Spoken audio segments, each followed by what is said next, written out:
और हमने आपसे कहा था कि अब आपकी तैयारी जो है वो कहीं ना कहीं प्री ओरिएंटेड होनी चाहिए। प्री को फोकस करके अब हम तैयारी का कहीं ना कहीं बेस बनाने का प्रयास आप लोग कर रहे हैं। और इकोनॉमिक्स में कुछ आपके टॉपिक रह गए थे, वो टॉपिक हम आज से आपके स्टार्ट कर रहे हैं। और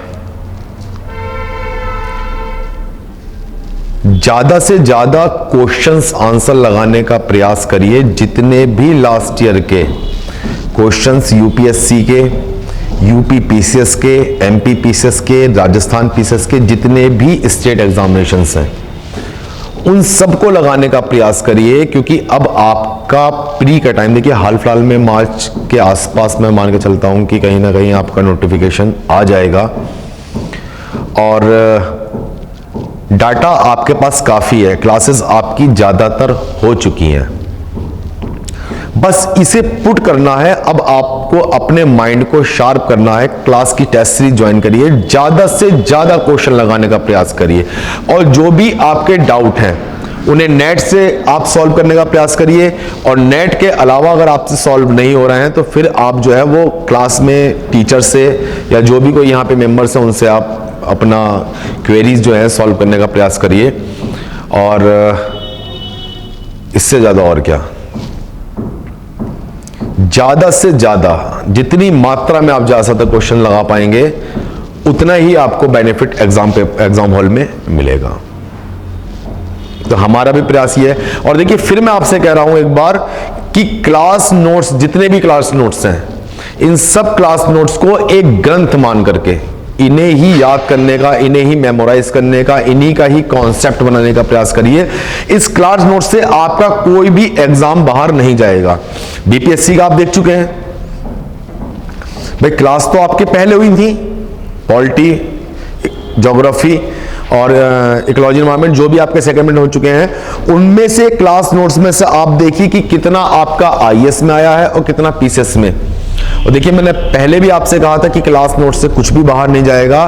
class notes is more than sufficient for your examinations. तो प्लीज फोकस करिए, ज्यादा से ज्यादा क्वेश्चन करने का प्रयास करिए और क्लास नोट्स को ज्यादा से ज्यादा रिवाइज करने का प्रयास करिए। और जो भी आपकी डाउट्स हैं, क्वेरीज हैं, उन्हें नेट से, फिर मैं कह रहा हूं नेट से या फिर किसी टीचर से जो कोचिंग के आपके मेंटर्स हैं, या फिर आप मुझसे भी थोड़ा सा टाइम ले सकते हो। हालांकि मेरे पास तो टाइम कम ही रहता है, फिर भी जो भी संभव प्रयास होंगे वो करने का हम आपके साथ में प्रयास करेंगे। क्योंकि हमारा मेन एम क्या है, हमारा भी एक मेन एम ये है और आपका भी ये मेन उद्देश्य होना चाहिए कि फर्स्ट अटेम्प्ट में आपका जो टारगेट है, जो आपका एम है, जिस फ्रूट्स को आप लोगों ने प्राप्त करने की जो आपका टारगेट है, एम है, उसे हम फर्स्ट अटेम्प्ट में ही क्रैक करके आए, उसे हम फर्स्ट अटेम्प्ट में ही उस फ्रूट को हम लेने का प्रयास करें। क्योंकि जैसे जैसे आपके अटेम्प्ट बढ़ते रहेंगे वैसे वैसे आपका मनोबल गिरना शुरू हो जाएगा। और आप पे सामाजिक प्रेशर क्या, बहुत सारी सामाजिक रिस्पॉन्सिबिलिटीज होती हैं, जैसे शादी की रिस्पॉन्सिबिलिटीज आएगी, कुछ करने की रिस्पॉन्सिबिलिटीज आएगी। और सबसे बड़ी जो आपके सामने रिस्पॉन्सिबिलिटीज, जो प्रॉब्लम आएगी, रिस्पॉन्सिबिलिटीज आएगी कि आपके साथ के जो लोग हैं, कुछ एमबीए करे होंगे, कुछ बीटेक करके होंगे और कुछ लोग कुछ साधारण काम कर रहे होंगे। तो कहने का अर्थ यह है कि उन सबके मतलब वो सब कुछ ना कुछ अपना अर्निंग फेस पे हैं। कोई 10,000 कमा रहा है, कोई 20,000 कमा रहा है, कोई 1 लाख कमा रहा है। लेकिन आप लोगों की इनकम जो है वो अभी क्या होगी, जीरो होगी, because you are a student. तो आने वाले टाइम में, अभी तो ये समस्याएं नहीं है आप लोगों के साथ में, ये आने वाले टाइम में समस्याएं बढ़ेंगी और आप पे प्रेशर आएगा कमाने का, और भी 10 तरह का। लड़कियों पे तो शादी वादी का प्रेशर आ जाता है और लड़कों पे अर्निंग का आता है। तो देखिए इन समस्याओं से हम बच पाएं और बिल्कुल एक क्लियर वे है। Class notes is more than sufficient. Classes सारी आपकी स्टैंडर्ड टीचर से कराई गई हैं, सारी अच्छी क्लासेस हैं। और लास्ट ईयर का भी देखिए सारा का सारा इनमें से ही है और आने वाले टाइम का भी इनमें से ही होना चाहिए, ऐसा हम सोचते हैं। तो चलिए हम फिर स्टार्ट करते हैं अपना आज का टॉपिक।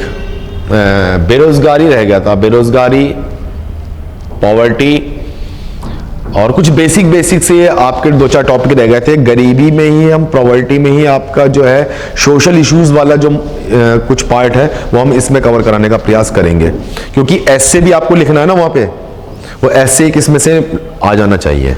ठीक है, तो चलिए स्टार्ट करते हैं।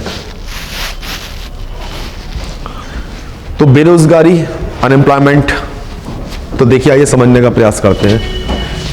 इतने डायमेंशंस पे हमने पहले भी कवर किया है, फिर हम एक बार डायमेंशंस पे बात करेंगे।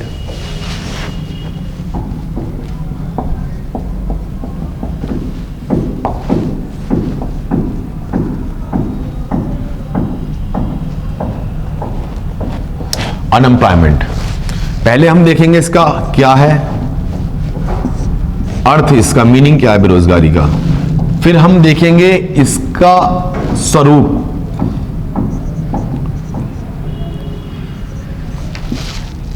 विकसित देशों में बेरोजगारी कैसी होगी, डेवलप्ड कंट्रीज, और विकासशील देशों में कैसी होगी, डेवलपिंग कंट्रीज।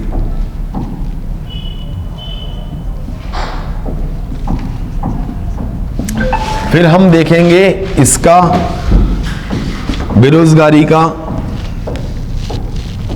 भारत के लिए संदर्भ में, कि भारत के संदर्भ में इसे हम कई फेस में पढ़ने का प्रयास करेंगे, ताकि आप में मेंस को लिखने के लिए काफी डाटा रहे। तो हम इसे कई फेसेस में देखेंगे। तो इसका फेसेस क्या होगा,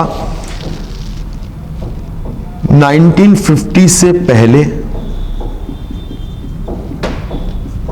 1915 से पहले, आजादी से पहले, स्वतंत्रता से पहले इसका क्या स्वरूप था भारत के अंदर। फिर 1950 से लेकर के हम फेस देखेंगे आपका 1990 तक का फेस।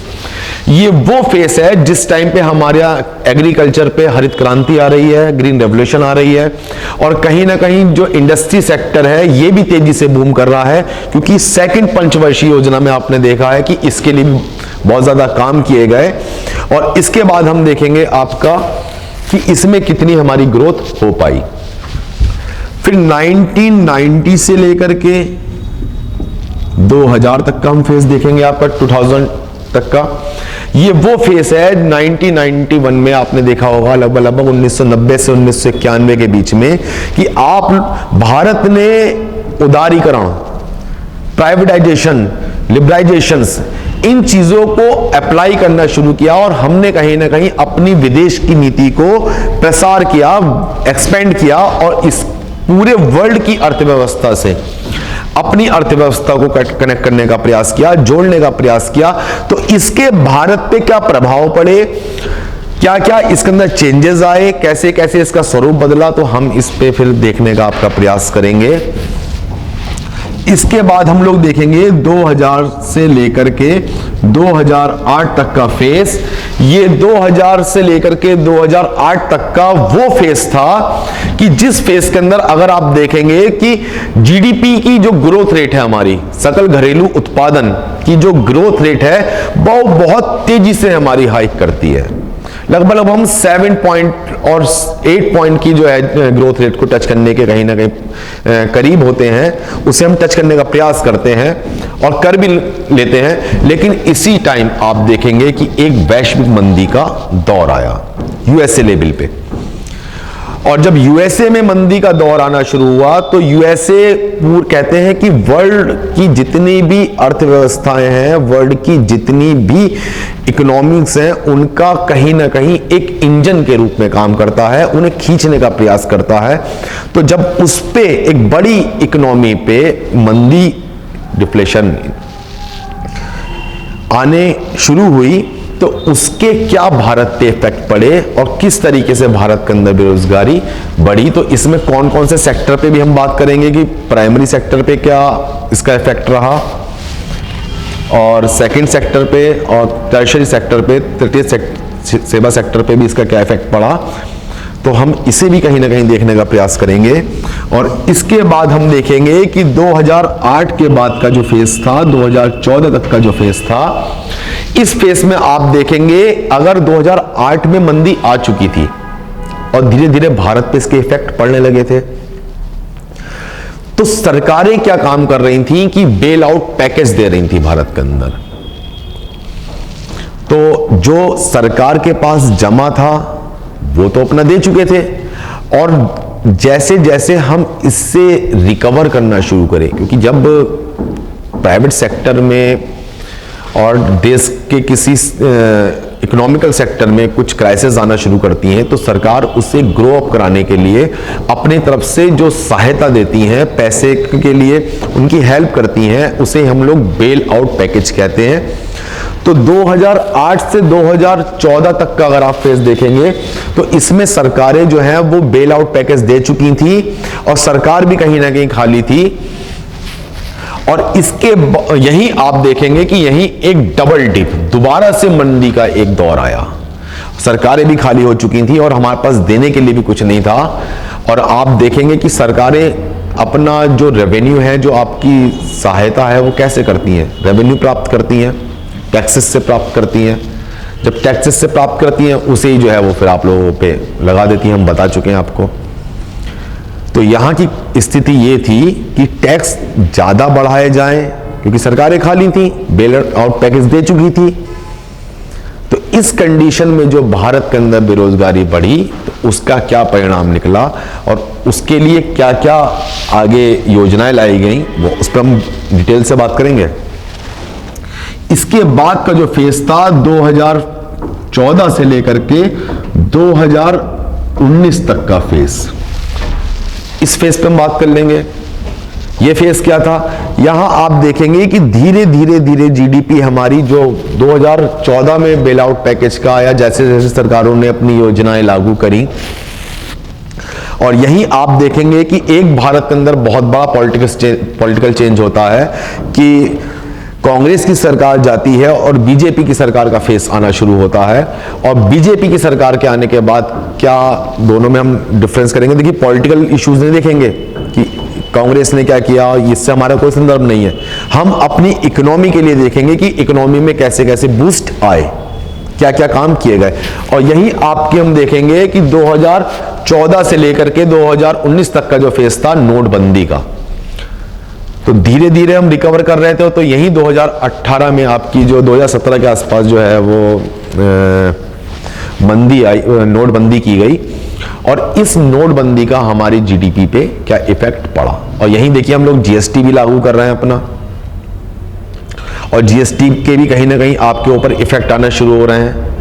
और जीएसटी के इफेक्ट क्या रहे, क्या नोटबंदी के इफेक्ट रहे, और कैसे कैसे हमारी जो ग्रोथ रेट थी वो फिर दोबारा से एक बार निगेटिव की तरफ बढ़ी, और क्या इसके परिणाम हुए हम ये देखेंगे। फिर 2019 से लेकर के 2022 तक का फेस, इस फेस में हम कोरोना का देखेंगे कि कोरोना का क्या इफेक्ट रहा। वर्ल्ड में जो सारी अर्थव्यवस्थाएं कुछ टाइम के लिए थम गई थी, कुछ टाइम के लिए रुक गई थी, इन्हें कैसे बूस्ट कराया गया, इनका क्या भारत की बेरोजगारी पे इफेक्ट पड़ा, इसी डिटेल से देख लेंगे। तो 2022 तक अभी तक तो यही डाटा है। 2023 का जो भी अभी इकोनॉमिक सर्वे आपका आएगा, इकोनॉमिक सर्वे और बजट, उसमें देख करके हम थोड़ा सा और अपने आप को अपडेट कर लेंगे। क्योंकि प्री से पहले की जो आपकी क्लासेस होंगी, उन प्री से पहले की जो भी आपकी क्लासेस हैं उसमें हम चाहते हैं कि हम आपका इकोनॉमिक सर्वे और बजट को भी अपडेट कर दें, ताकि ज्यादातर क्वेश्चंस इकोनॉमिक्स के वहीं से आपके आएंगे फ्रूटफुल। इसके बाद हम देखेंगे कि भारत के अंदर बेरोजगारी कैसे मापी जाती है, कौन सी संस्था इसे मापती है, इसके क्या क्या क्राइटेरिया है, ठीक है। और इसको हम डिवीजन करेंगे 2 पार्ट में कि कौन सी संस्था मापती है, कैसे मापती है, क्या क्या इसके क्राइटेरिया है, और शहरी क्षेत्र में बेरोजगारी कैसे होगी और रूरल क्षेत्र में, ग्रामीण क्षेत्र में बेरोजगारी क्या होगी।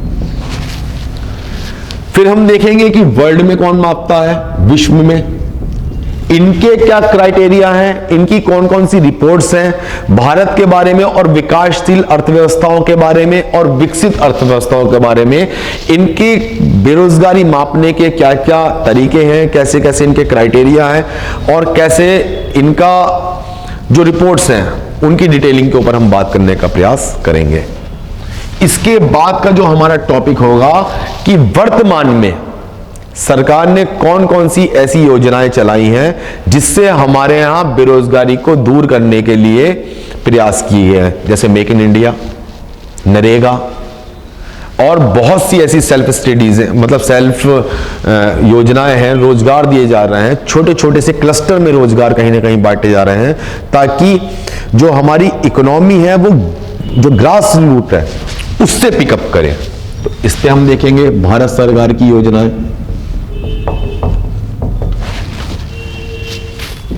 तो देखिए ये हमारा इतना तो ये प्री का सेगमेंट है, ये प्री में पूछा जाता है, ये वाला और ये वाला, ये प्री का सेगमेंट है।